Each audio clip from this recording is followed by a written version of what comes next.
7개월 만에 열린 미국 실무 협상이 8시간 만에 결렬됐습니다. 북한은 미국이 새 계산법 없이 나왔다며 책임을 돌렸고 미국은 창의적 아이디어를 제시했다고 반박했습니다. 조국 장관의 부인 정경심 교수가 검찰 출석 15시간 만에 귀가했지만 실제 조사 시간은 2시간 40분에 불과했습니다. 조서 확인에만 11시간 넘게 걸린 건데 어떤 의도인지 집중 분석합니다. 광화문 조국 반대 집회에 이어 이번엔 서초동 조국 지지 집회가 열렸는데 조 장관은 SNS에 서초동 집회 인파 사진을 올리기도 했습니다. 정계 원로들은 정치권이 역할을 망각했다며 쓴소리를 냈습니다. 화성 살인 사건의 이춘재가 자백한 추가 범행 4건은 수원과 청주에서 발생한 미제 사건이 유력한 것으로 드러났습니다.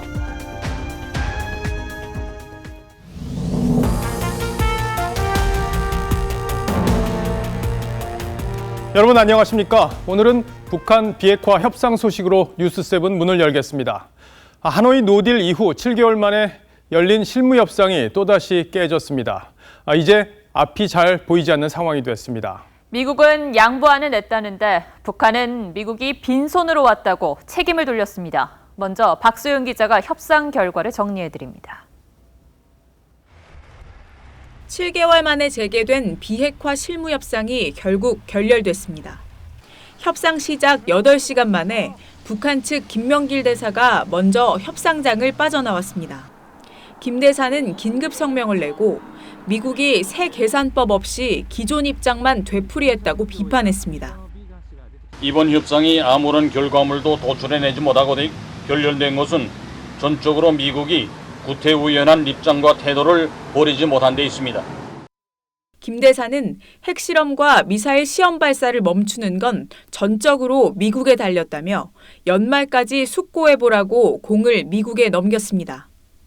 미국은 비건 특별대표 대신 국무부 대변인 명의 성명에서 미국은 창의적 아이디어를 제시했고 좋은 논의를 했다고 반박하면서 싱가포르 성명의 4개 핵심 사안을 진전시키기 위해 새 계획도 소개했다고 주장했습니다.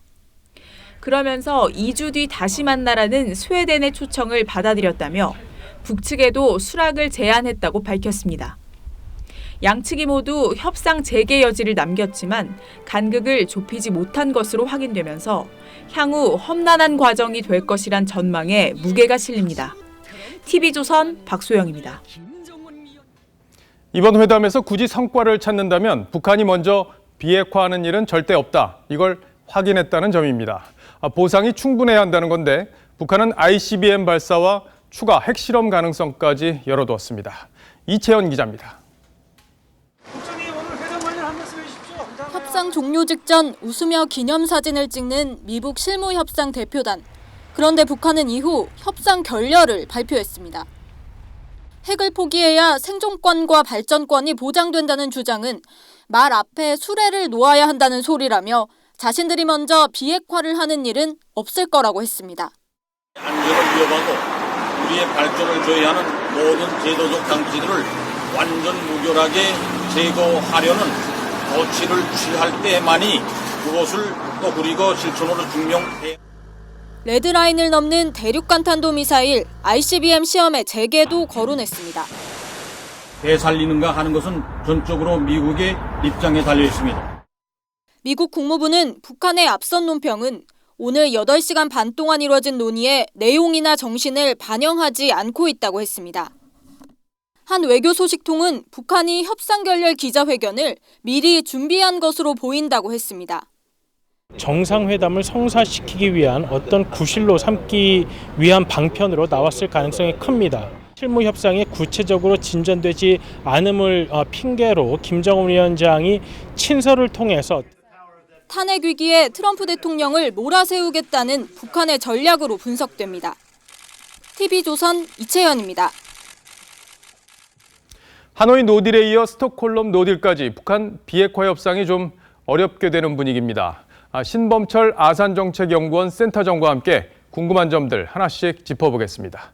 자, 어서 오십시오. 네, 안녕하십니까. 이게 정상회담이 아니라 실무 협상이기 때문에 이번에 안 되면 뭐 다음에 만나자 이렇게 하면 되는데 북한이 왜 판을 깬 건지 궁금합니다. 두 가지 가능성이 있다고 생각합니다. 먼저 북한이 사실상 핵보유의 길을 가고 있는 것이고 이러한 협상은 명분 쌓기용이다 그렇게 보이는 측면이 있는데요. 북한 대표단이 협상 결렬 이후에 발표한 내용을 보면은 협상과 관련한 내용이 없어요. 마치 사전에 준비한 내용을 그대로 읊었다. 이렇게 본 것은 협상 결렬을 준비해 왔다고 볼 수 있겠고요. 다른 한 가지 시각은 미국이 가져온 조치가 마음에 안 들었을 수도 있다. 그런 두 가지 측면이 다 해석 가능하다고 생각합니다. 미국이 갖고 온 안이 마음에 안 들었다. 이게 핵심이 아닐까 싶은데 근데 미국은 창의적인 안을 들고 갔다 이렇게 이야기를 하지 않았습니까? 예, 그렇다면 북한의 눈높이에 맞지 않았다. 이렇게 볼 수 있는 건가요? 북한이 요구하고 있는 단계적 비핵화가 아니라 미국이 만약에 북한에게 비핵화의 최종 상태, 핵무기와 핵물질을 포기한다는 것을 요구했을 거나 또는 영변 시설 외에도 비공개 농축 우라늄 시설을 공개하라고 요구했을 가능성도 있습니다. 다른 한편으로는 미국이 제공하겠다는 보상 조치, 그러니까 석탄이라든가 섬유 수출을 몇 년간 유예해 주겠다는 조치가 북한의 기준에는 성에 차지 않았을 가능성이 있다. 그렇기 때문에 거절했을 가능성도 존재한다고 봅니다. 이번에 가장 관심을 끈 말이 ICBM 얘기가 다시 나왔어요. 사실 북한이 그동안 핵실험과 ICBM 발사를 하지 않겠다. 사실상의 어떤 동결 의미가 있었는데 이걸 풀 수도 있다는 취지의 말을 했기 때문에 사실 약간 긴장을 하고 그 말을 들을 수밖에 없었는데 박사님은 어떻게 들으셨습니까? 그것이 바로 북한이 미국을 압박하는 카드인 거죠. 트럼프 행정부가 내년에 대선을 앞두고 있는데 그때 ICBM을 발사하면은 압박 요인이 되겠죠. 자기의 외교 정책이 실패한 것이 되기 때문에. 그래서 실질적으로 북한이 ICBM을 발사할 가능성이 있다고 보고요. 그 사례가 결국 지난 10월 2일 날 발사한 SLBM이다 이렇게 봅니다. 북한은 그러한 도발 카드로 트럼프 행정부를 압박하면서 자신들이 원하는 협상안을 받아내기를 지금 추구하고 있다고 봅니다. 근데 뭐 SLBM 발사한 데 대해서 트럼프 대통령이 직접적인 반응을 보이질 않았단 말이죠. 그렇다면 이게 협상력을 끌어올리는데 좋은 영향이 있었다, 북한 입장에서. 그렇게 볼 수도 있을 포인트가 있습니까? 예, 그렇습니다. 통상적인 경우라면 트럼프 대통령이 SLBM 발사에 대해서 김정은 위원장에게 실망했다거나 그런 표현을 했어야 되는데 그것을 안 했다는 거죠. 그건 반대로 북한 측면에서는 트럼프 행정부를 더 압박할 수 있다는 기회 요인으로 포착했을 겁니다. 그렇군요.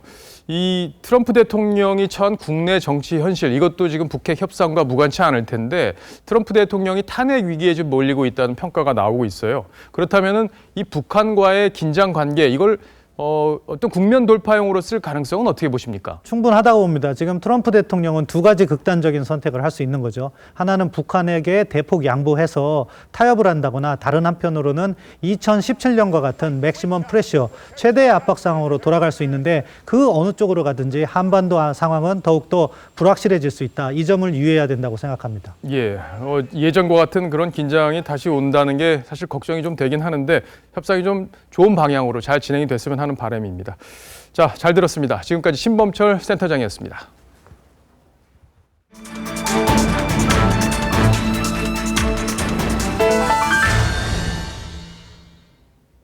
지금부터는 조국 장관 수사 속보를 전해드리겠습니다. 검찰이 조 장관 부인 정경심 교수를 조만간 다시 불러서 조사를 합니다. 벌써 세 번째인데 지난 두 번의 조사가 부실해서 소환이 다음으로 끝날 수 있을지도 불투명하다고 합니다. 서울중앙지검으로 가보겠습니다. 자, 이유경 기자, 세 번째 소환은 언제쯤으로 예상되고 있습니까? 검찰은 추후에 다시 출석하도록 통보했다는 입장 외에 정확한 공개 소환 일정은 밝히지 않고 있습니다. 일단 내일은 수사를 하고 있는 이곳 서울중앙지검에 대한 국정감사가 예정돼 있는 만큼 정 교수에 대한 조사는 내일 모레가 될 것이라는 전망이 나옵니다. 정 교수는 어제 오전 9시쯤 출석해 자정쯤 귀가했지만 실제 조사 시간은 2시간 40분에 불과했고 나머지 시간은 조서를 열람하는 등에 썼습니다. 검찰로서는 조사 시간이 턱없이 부족할 수밖에 없습니다. 이미 재판에 넘겨진 딸 동양대 표창장 위조 혐의뿐 아니라 조국 일가가 투자한 사모펀드 운용사인 코링크 프라이빗 에쿼티 설립과 경영에 관여했는지 등 정 교수를 상대로 물어볼 게 많은 검찰로서는 대책 마련이 시급해졌습니다. 추가 소환에 응하더라도 정 교수가 1, 2차 소환 때처럼 방어권 행사를 과도하게 할 경우 수사 지장을 받을 수밖에 없고 또 건강을 이유로 출석 날짜까지 조정하게 되면 조국 일가 의혹 수사 전체 일정과 계획이 어그러질 수밖에 없기 때문입니다. 한 검찰 관계자도 수사 차질을 빚고 있는 것은 사실이라며 검사들이 다각도로 상대 태도에 상응하는 방안을 마련할 것이라고 말했습니다. 지금까지 서울중앙지검에서 TV조선 이유경입니다. 어제 두 번째 소환 조사를 받은 정 교수는 첫날보다 늘어난 15시간을 조사받았습니다. 그런데 실제 조사 시간은 3시간도 채 안 된다고 합니다.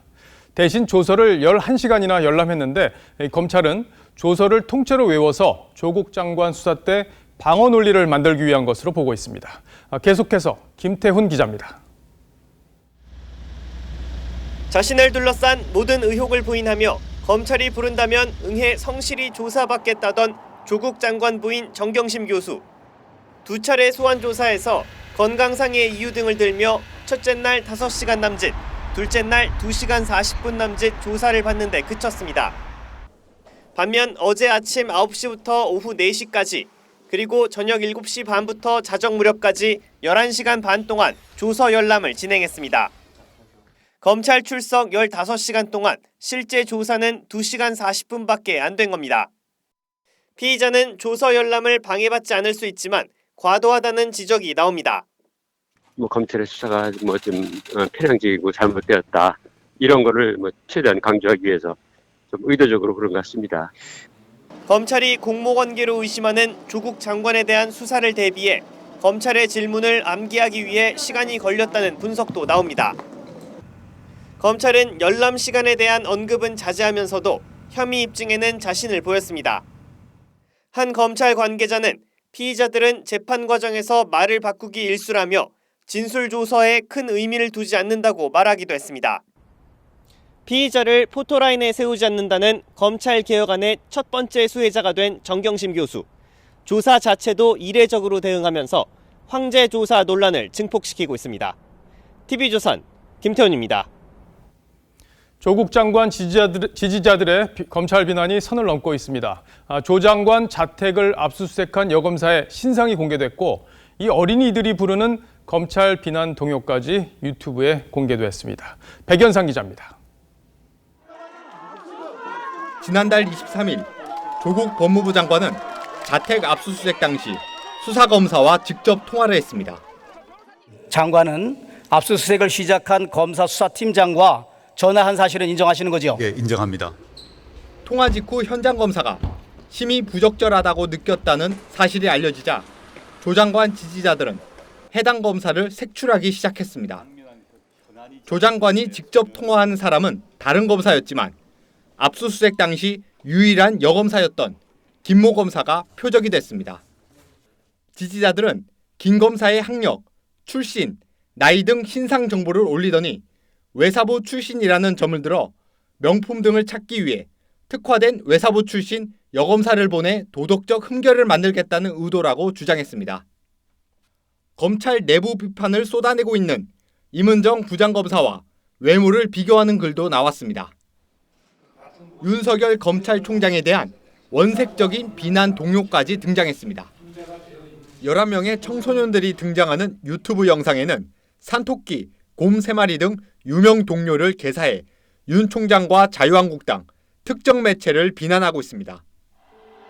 검찰개혁이란 대의명분에는 대부분 동의하지만 수사 주체들이 모욕을 느낄 정도의 비난이 도를 넘었다는 지적이 나오고 있습니다. TV조선 백연상입니다. 정경심 교수가 두 번째 소환 조사에서도 통상적인 조사와 다른 절차를 밟고 귀가했습니다. 15시간이나 머물렀지만 실제 조사 시간은 그 5분의 1도 안 됐다고 하는데 이렇게 조사받는 게 정 교수 자신에게는 유리한 건지 지금부터 자세히 뜯어보겠습니다. 법조팀 서주민 기자와 함께합니다. 서 기자, 네. 정 교수 측이 여러 차례 수사에 협조하겠다 이런 얘기를 했었는데 이게 통상적인 특수부 수사 절차 이거하고는 좀 다른 거 아닙니까? 네, 방금 말씀하신 그 질문을 검찰 고위 관계자에게 똑같이 한번 해봤습니다. 그랬더니 이례적인 건 분명하다 이런 답이 돌아왔습니다. 지난 3일이죠. 1차 소환 때 구토 증세가 있다며 중간에 조사를 중단했을 때도 조사 시간은 5시간 남짓이었습니다. 이번 2차 소환 때는 그의 절반이었다는 건데 이 현직 법무장관의 부인이 아니었다면 이게 가능했겠느냐 이런 얘기가 법조계 안팎에서 나오고 있습니다. 그럼 통상 이런 식으로 수사에 응할 경우에 검찰에서는 어떤 식으로 반응을 보이나요? 네, 다양한 카드로 피의자를 압박할 수가 있겠죠. 이미 압수수색과 이 주변 인물 조사로 혐의를 입증할 수 있는 충분한 이 자료들을 확보했기 때문에 실제 조사에서 이런 것들로 이 피의자의 입을 열 수가 있는 것이죠. 또 영장 청구 같은 신병 처리의 방식도 이 하나의 카드가 될 수 있고요. 하지만 이번에는 확실히 검찰도 신중한 모습입니다. 근데 검찰 조사하는 입장에서 보면은 다른 피의자하고 좀 태도가 다르기 때문에 여러 가지로 마음이 좀 불편할 것 같아요. 실제 검찰 내부의 기류는 어떻습니까? 네, 그 검찰이 정 교수 귀가 20분 만에 기자들에게 보낸 이 문자 메시지입니다. 요건데요. 아주 이례적으로 이 시간대별로 구체적으로 이 조사의 과정을 설명한 것을 알 수가 있습니다. 검찰로서는 결국 이 시간만 길었지 실속은 없었다. 이런 얘기를 좀 하고 싶었던 것 같습니다. 그렇군요. 네. 조서 열람을 11시간이나 했다. 저도 사실은 그런 게 일상적인 일로 들리진 않더라고요. 11시간이라는 게 상당히 오랜 시간일 텐데 맞습니다. 자기가 쓴 조서를 계속 읽는데 그런 시간을 썼다는 건가요? 그렇습니다. 이 검사 출신 등 다수의 법조계 인사들에게 왜 그랬을까 한번 물어봤습니다. 저 정도 시간이면 조서를 통째로 외웠을 수 있다 이런 얘기를 하고요. 또 조서를 외워서 나가면 변호사들이 이 다음 조사에 대응할 수 있는 논리를 짜는데 시간을 벌 수가 있다 이런 분석을 내놨고요. 이 또 다른 측면에서는 수사 지연을 하고 있는 게 아니냐 이런 해석도 나왔습니다.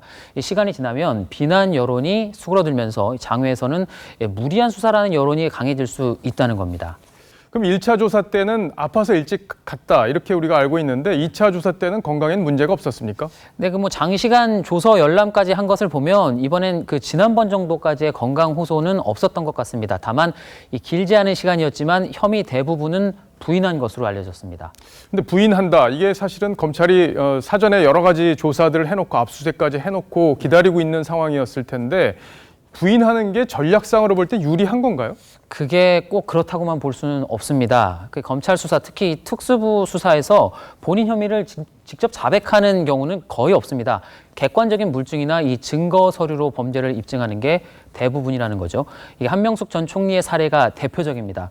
이 불법 정치 자금을 받은 혐의를 받았던 한 전 총리는 일관되게 혐의를 부인했지만 결국 징역 2년이 확정이 돼서 만기 출소했습니다. 그렇다면 검찰이 앞으로 어떤 식으로 수사를 해나갈지 그림을 좀 그려봤습니까? 일단 검찰은 다시 출석해서 조사를 받으라고 이미 통보를 한 상황입니다. 조사할 건 많고 그런데 진도는 더딘 상황이라서 검찰로서도 고민이 많은데요. 사실 통상적인 경우라면 이미 긴급 체포를 하거나 구속영장을 청구를 했을 겁니다. 다만 정 교수가 건강 이상을 호소하고 있어서 검찰도 신중할 수밖에 없는 상황입니다. 조국 장관 소환 문제도 정 교수 조사가 매듭 지어진 뒤에야 판단할 수가 있을 것 같습니다. 결국엔 이번 수사의 핵심은 정 교수의 조사, 이게 어떻게 마무리되느냐가 될 것 같네요. 네. 잘 들었습니다. 네, 지금부터는 어제 서초동에서 열린 조국 장관 지지 집회를 짚어보겠습니다. 오후 6시에 시작한 집회는 밤 9시 반쯤에 마무리됐습니다. 유명 인사들이 무대에 올라 날선 발언들을 쏟아내기도 했습니다. 이 서초동 집회는 돌아오는 토요일에도 열릴 예정입니다. 황선영 기자입니다. 정치검찰 조국 어제 8번째 검찰개혁 촛불 집회가 시작된 시간은 오후 6시. 약 3시간 반 뒤인 밤 9시 반쯤 집회는 마무리됐습니다. 집회 사회를 본 개그맨 노정열 씨는 지난주에는 200만 명, 오늘은 300만 명이 모였다고 주장하며 문재인 대통령과 조국 장관이 검찰개혁을 이룰 것이라고 말했습니다. 경찰은 당초 예상보다 참가 인원이 많자 서초역 내거리를 중심으로 통제 구간을 동쪽으로 500m, 남쪽으로 400m를 확대하기도 했습니다. 무대에 오른 소설가 이회수 씨는 우리가 대통령을 2명씩이나 감옥에 보냈는데 검찰 따위 감옥에 못 보내겠느냐고 했고, 가수 이은미 씨는 조국 장관과 그의 가족들이 난도질 당할 때 역설적으로 조국을 지켜야겠다고 생각했다며 조국 장관을 옹호하기도 했습니다. 어제 집회에선 납치됐던 태극기를 되찾아오겠다며 보수단체가 사용해온 태극기가 등장해 눈길을 끌기도 했습니다. 검찰개혁 촛불 집회는 다음 주 토요일인 12일에도 이곳 서초동 일대에서 열릴 예정입니다. TV조선 황선영입니다. 어제 서초동 집회는 십자 모양으로 많은 인파가 몰렸죠. 그 사진이 어젯밤 조국 장관 SNS에 올라왔습니다. 자신의 프로필 사진에 등록했다가 몇 분 만에 다시 바꿨는데요. 여기에도 어떤 메시지가 있는 건지 윤재민 기자가 짚어봤습니다. 집회 인파가 몰린 법원 앞 내거리. 어제 한 인터넷 언론사가 찍은 사진입니다. 어젯밤 11시쯤 조국 장관은 이 사진을 자신의 페이스북 프로필에 등록했습니다. 아내 정경심 교수에 대한 검찰 조사가 끝나지 않은 시간이었습니다. 50분 뒤 조 장관은 지난달 27일 한 주간지에 실린 본인 인터뷰 사진으로 프로필을 바꿨습니다. 죽을 힘 다해 검찰 개혁하겠다는 인터뷰를 했을 때 사진입니다. 집회 사진으로 지지자들에게 감사를 표현하고 인터뷰 사진으로 검찰 개혁 메시지를 전달한 것이란 해석이 나옵니다. 저의 부족함이나 불찰 때문에 국민들께서 많은 실망감을 가지셨을 텐데 국민들께서 저를 꾸짖으시면서도 서초동에 모여서 촛불을 드셨습니다. 조 장관은 1분 뒤 민정수석 시절 찍었던 전신 사진으로, 잠시 뒤에는 지금의 반신 사진으로 프로필을 되돌려놔 10분 사이 3차례 사진을 바꿨습니다. 조 장관은 지난달 26일 밤에도 딸의 생일 케이크를 들고 있는 그림으로 프로필 사진을 바꿨다가 1시간 만에 돌려놓았습니다.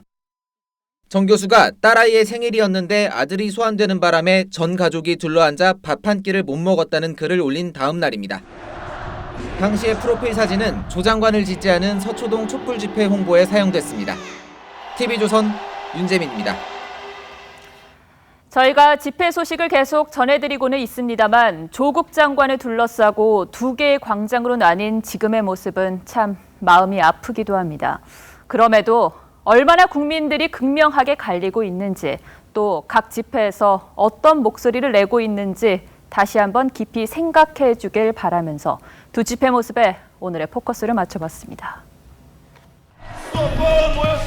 태극기의 흰물결은 광화문과 서울광장을 뒤덮고 정부의 폭정 막아낼 수 있습니다.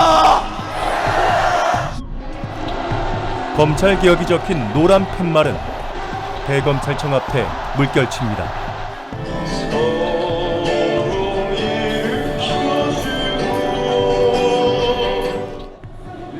수호와 퇴진, 조국 장관의 진퇴를 놓고 양측은 모두 잘 벼린 칼날처럼 날이 섰습니다. 살리자 대한민국!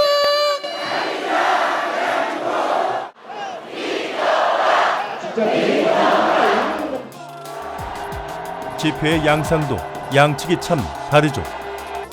서초동 조국 수호 집회의 노란 물결을 이루는 팻말들은 통일된 반면 광화문 조국 퇴진 집회의 깃발과 팻말들은 제각각입니다. 눈이 아닌 귀를 기울여 봐도 서초동 집회는 노래도 구호도 한 목소리를 내지만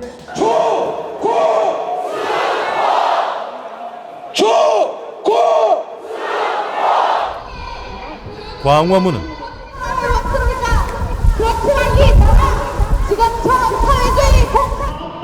잘 들리시나요? 마이크가 참 많죠.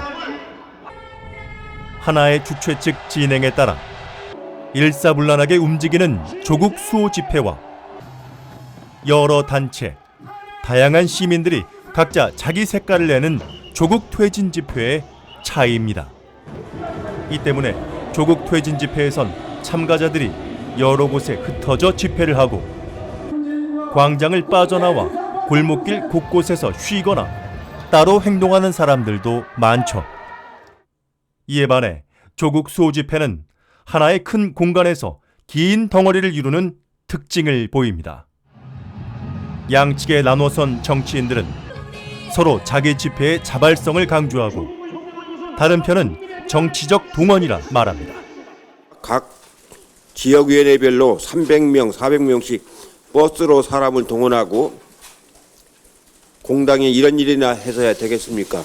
수구 좌파 세력의 집회는 동원 집회일지 모르겠지만 합리와 상식의 집회는 자원 집회임을 말씀드립니다. 양측의 대립은 서로 집회 몸집 불리기를 통한 세대결 양상으로 가고 있습니다. 어찌됐든 조국은 사퇴하고 검찰개혁도 추진하라는 국민의 목소리는 분명해졌는데 대통령은 언제까지 한쪽에만 귀를 기울일 건지. 뉴스7 포커스였습니다. 자, 이렇게 국론이 분열될 때 갈등을 봉합해야 하는 게 정치의 존재 이유죠. 그러나 정치권은 오히려 자신들에게 유리한 쪽으로 해석하며 네 편 내 편을 더 갈라놓고 있습니다. 원로들은 정치권이 지금 무엇을 해야 하는지 전혀 자각하지 못하고 있다며 비판했습니다. 신정훈 기자입니다. 더불어민주당은 어제 서초동 집회를 광장 민주주의 부활이라고 했습니다. 국민들의 자발적 참여로 이루어진 광장 민주주의의 부활입니다. 반면 자유한국당은 사실상 관제 집회라며 깎아내렸습니다. 조국 구하기 집회는 청와대, 대통령 그리고 집권 여당이 앞장선 사실상의 관제 집회입니다. 정치권의 갈등 조장에 정계 원로들은 본연의 역할을 망각하고 있다고 비판했습니다. 정치권이 도대체 왜 정치를 하고 있는지, 지금 뭘 해야 되는지를 전혀 자각을 못하고 있어요. 왜 국회가 존재하느냐? 모든 국민들이 지금 질문을 해야 됩니다. 문희상 국회의장도 국회가 존재 이유를 상실했다고 했습니다. 윤평중 한신대 교수는 광장과 광장이 충돌하는 지옥문이 열리려 한다며 거리 정치로 국가 운영을 대신할 순 없다고 했습니다. 늦었지만 해법 마련을 위한 여야의 심각한 고민을 촉구했습니다. 전체적으로 나라를 바로잡는 심각한 고민들을 해야 될 사람들은 좀 해야 되지 않나, 그렇게 보고 있고요. 문재인 대통령이 적극 나서야 한다는 주문도 나왔습니다. 수습할 책임도 이제는 대통령한테 있습니다. 대통령이 여야 대표들 청와대 불러가지고 따로따로 만나서 말이죠. TV조선 신정훈입니다. 네, 화성 연쇄살인 사건의 이춘재가 자백한 추가 범행들이 특정되고 있습니다. 수원과 청주에서 발생한 미제 사건 4건이 유력합니다. 자, 그 가운데 조사를 받던 고등학생이 고문을 당해 숨진 일도 있었는데 자백이 사실이라면 부실 수사로 억울하게 꽃다운 생명을 잃은 겁니다. 주원진 기자입니다. 지난 1988년 1월 수원 화서역 앞에서 여고생 18살 A양이 숨진 채 발견됐습니다. 화성 연쇄살인과 범행 수법이 비슷했습니다.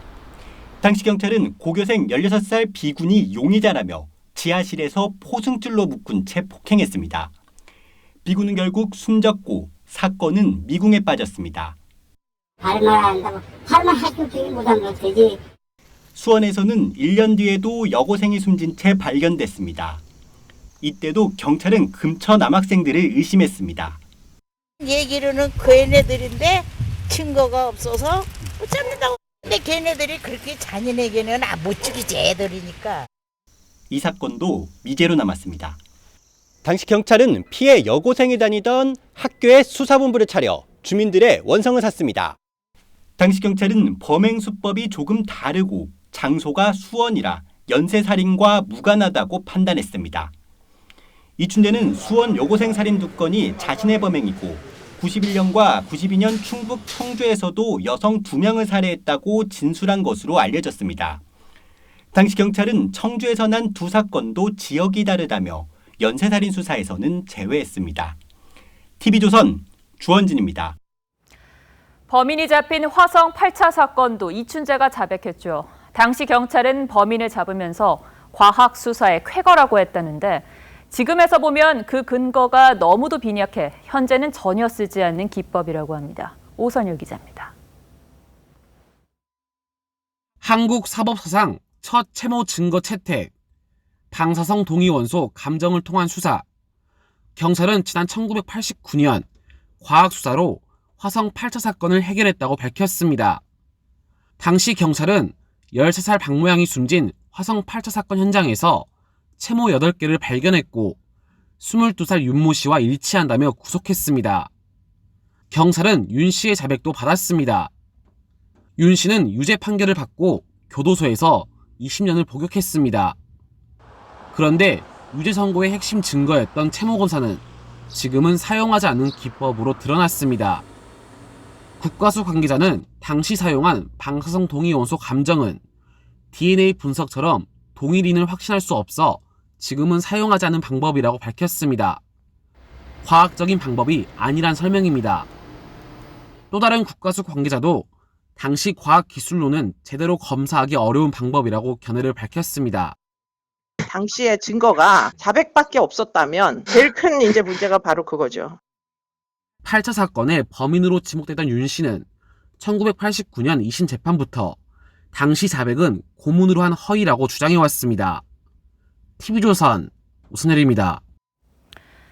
아프리카 돼지열병 확산세가 수그러드나 싶더니 오늘 경기도 포천과 충남 보령에서 또 의심 신고가 나왔습니다. 다행히 포천은 음성으로 확인됐지만 충남 보령은 현재 검사 중입니다. 이 충남은 우리나라 최대 돼지 사육 지역입니다. 최원희 기자입니다. 돼지 농가로 가는 길에 출입을 금지하는 안내문이 붙었습니다. 지나가는 차량에 쉴 새 없이 소독이 이어집니다. 오늘 오전 경기도 포천의 한 양돈 농가에서 아프리카 돼지열병 의심 신고가 들어왔지만 검사 결과 음성이었습니다. 발생 농가만 하는 게 아니라 전체적으로 다 하고 있어요. 하지만 오후엔 충남 보령에서도 의심 신고가 들어왔습니다. 앞서 음성 판정을 받은 충남 홍성에 이어 두 번째 의심 사례입니다. 충청도는 집중관리 지역인 인천과 경기, 강원 라인에서 벗어난 데다 국내에서 돼지를 가장 많이 키우고 있어 방역 당국이 바짝 긴장합니다. 오늘도 접경지에서 항공 방역을 이어갔고 각 지자체에도 더 강력한 방역 대책을 주문했습니다. 정부는 현재 경기, 강원, 인천에 내려진 이동중지 명령은 일단 해제했지만 충남 보령의 검사 결과에 따라 이동중지 명령이 다시 내려질 수도 있습니다. 발생 지역과의 경계선, 타 권역과의 경계선에서 소독과 이동 통제를 강화해 주시기 바랍니다. 충남 보령의 정밀 검사 결과는 오늘 밤쯤 나올 예정입니다. TV조선 최원입니다.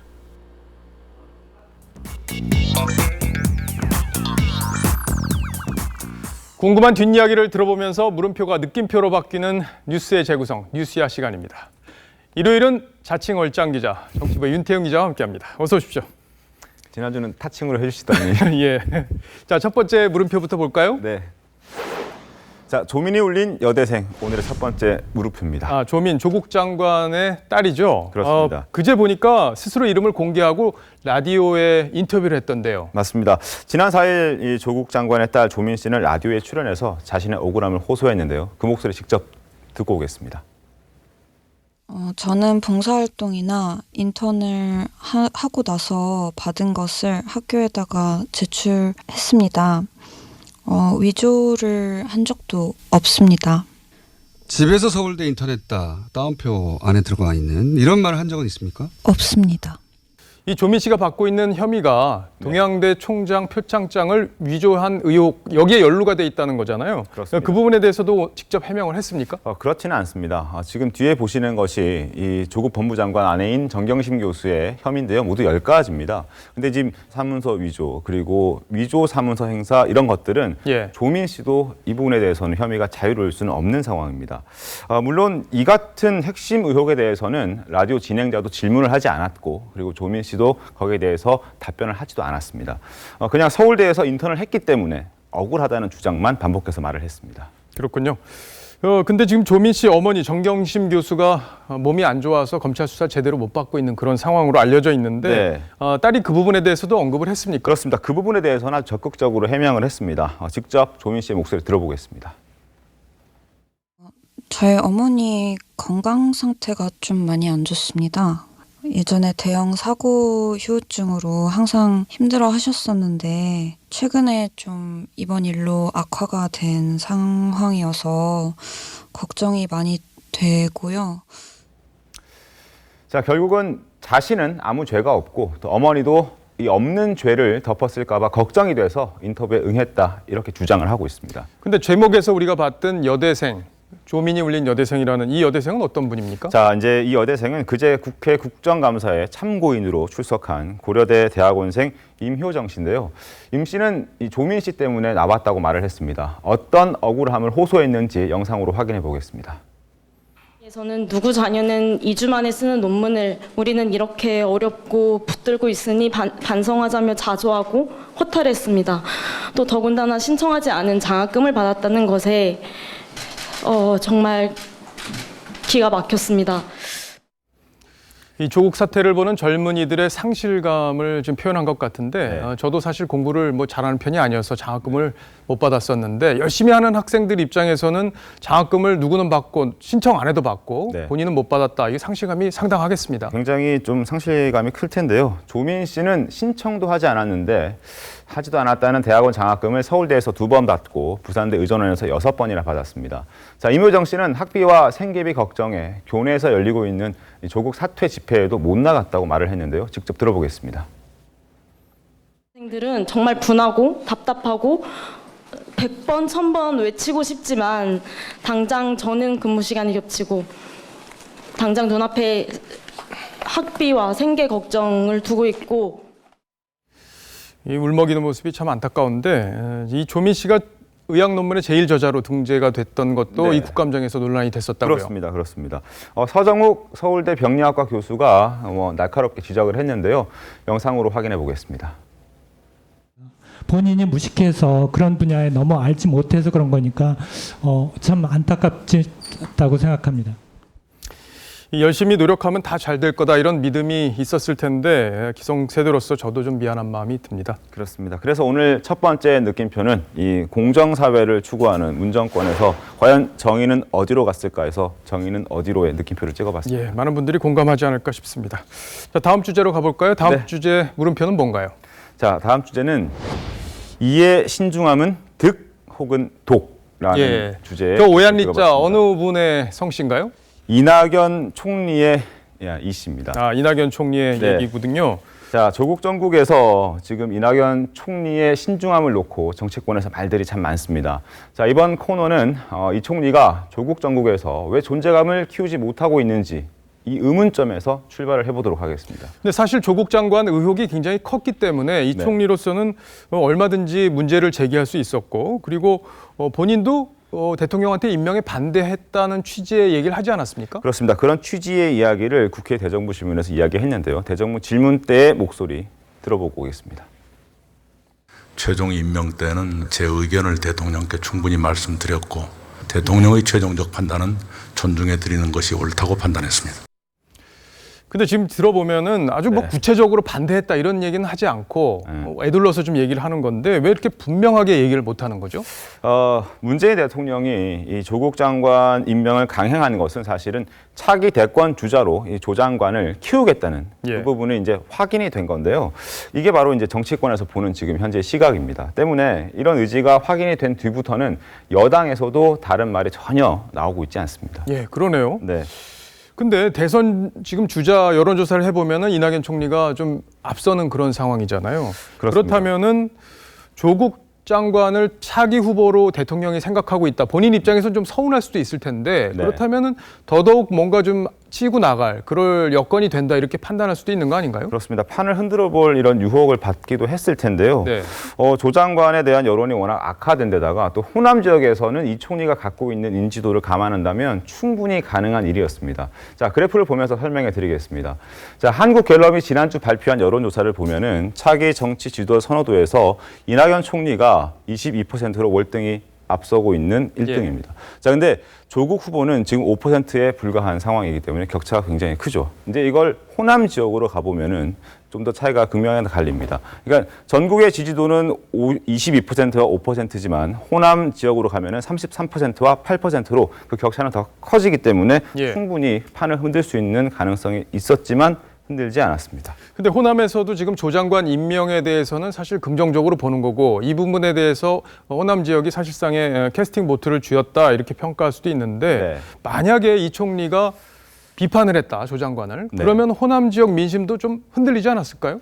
가정이긴 하지만 현재 조 장관 탄핵에는 호남을 기반으로 한 민주평화당과 또 대한연대가 모두 반대를 하고 있습니다. 만약에 이 총리가 호남 민심을 흔들어 놨다면 아마 조 장관 탄핵 여론이 커지면서 대선 경쟁 구도에서 양강 구도를 구축할 수 있지도 않았을까 하는 생각을 해볼 수는 있을 것 같습니다. 예, 그렇게도 볼 수 있겠는데 결과적으로 못한 이유를 좀 분석을 해봐야겠네요. 그렇습니다. 이게 이제 좀 복잡한 문제인데요. 문 대통령 지지층의 결집도를 아마 의식한 것으로 좀 보입니다.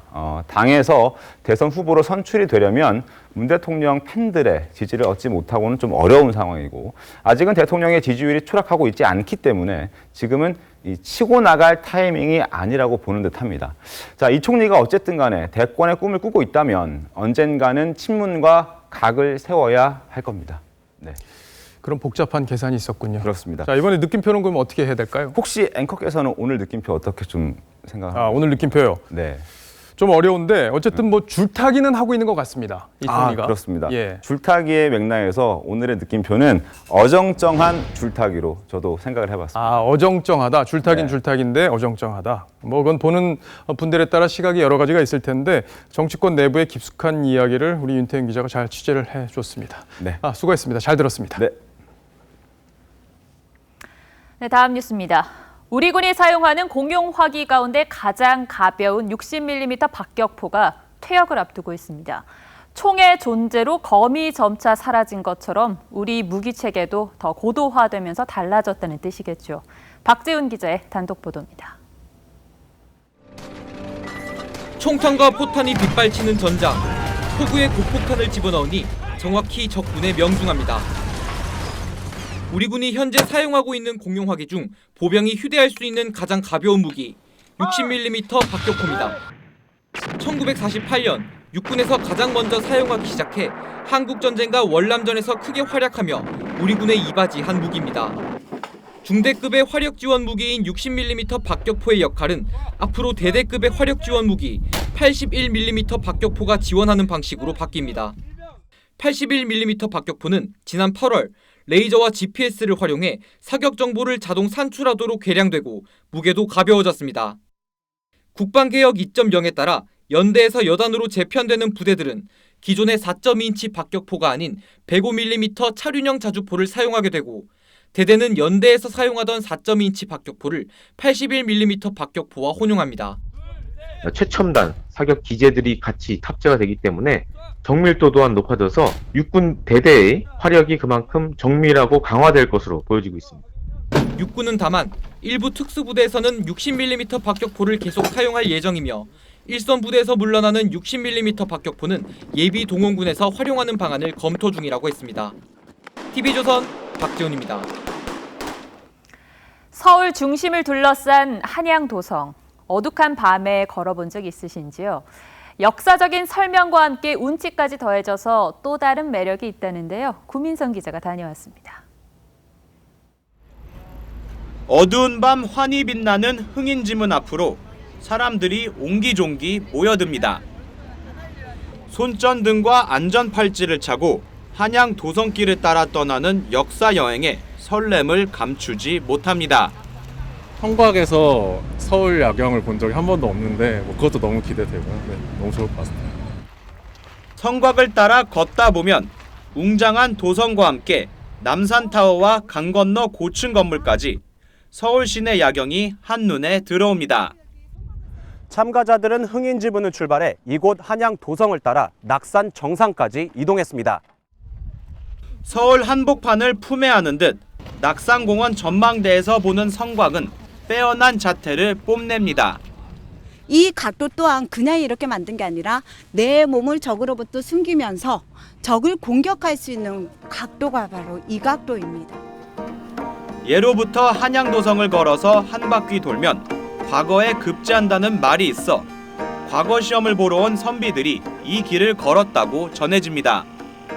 역사적 설명도 곁들여져서 걸으니까 매우 좋았고요. 산행이 매우 힘들었는데 그래도 의미가 있었습니다. 어두운 밤에 즐기는 한양 도성 산행. 600년 서울의 역사와 자연을 즐기는 또 하나의 방법입니다. TV조선 구민성입니다. 프로야구 준플레이오프 1차전의 승자는 키움이었습니다. 0대0으로 팽팽하던 승부는 9회. 박병호의 홈런 한 방이 갈랐습니다. 박상준 기자입니다. 명품 투수전으로 영의 균형을 이어가던 9회. 키움 4번 타자 박병호의 배트가 힘차게 돌아갑니다. 중견수가 끝까지 쫓아갔지만 공은 담장을 넘어갑니다. LG 마무리 투수 고우석이 초구에 던진 시속 153km 직구를 받아쳐 숨막혔던 승부의 마침표를 찍었습니다. 준 플레이오프 역대 세 번째 끝내기 홈런으로 1차전에서 승리한 팀이 플레이오프에 진출할 확률은 89.2%입니다. 수원과 서울의 시즌 세 번째 슈퍼매치. 수원 염기훈이 찬 회심의 왼발 프리킥이 골대를 강타합니다. 박주영과 이명주의 연속골을 앞세운 서울이 수원을 2대1로 꺾고 슈퍼매치 16경기 연속 무패 행진을 이어갔습니다. 파5 18번 홀. 선두 이다연의 한타차 추격한 장하나가 환상적인 아이언샷으로 버디를 추가하며 12언더파 공동 선두로 경기를 마칩니다.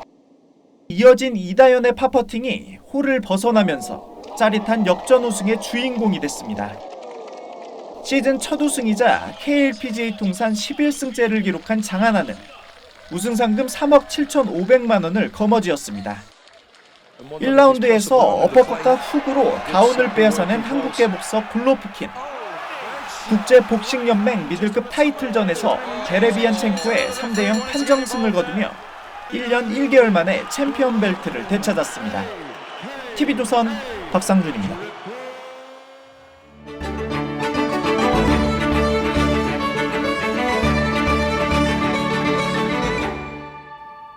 조국 장관 딸에게 표창장을 준 적이 없다고 고백했던 최성해 동양대 총장입니다. 대상포진과 간이식 후유증으로 벌써 한 달 넘게 입원 중이죠. 최 총장은 많이 아프다고 했습니다. 면역이 떨어져가고 또 남들보다 좀 심하네 이게. 등하고 가슴하고 굉장히 좀 걱정입니다. 교육부는 지난 2일 직원 2명을 동양대로 보내 25년간 이사회 회의록과 총장 관련 자료들을 모두 가져갔습니다. 바로 이 발언이 나온 다음 날이었죠. 최성해 총장의 이 학사, 석사, 박사 학위와 관련해서는 사실관계 확인 중에 있습니다. 미국 대학 학력이 위조됐다는 의혹에 교육부가 직접 나선 겁니다. 최 총장이 학위증을 이렇게 공개했는데도 말이죠.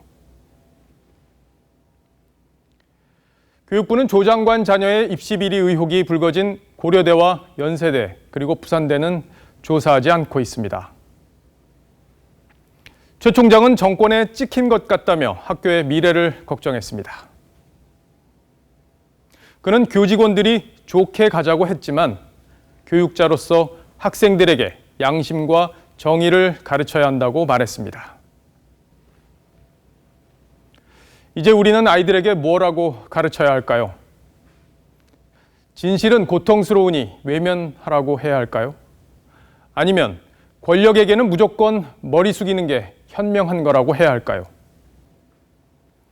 옳다고 믿는 일을 하다가 고초를 겪는 이들을 보면 가슴이 아픈 법입니다. 그래서 최 총장이 아픈 만큼 우리도 아픕니다. 오늘 앵커가 고른 한마디는 많이 아프다였습니다.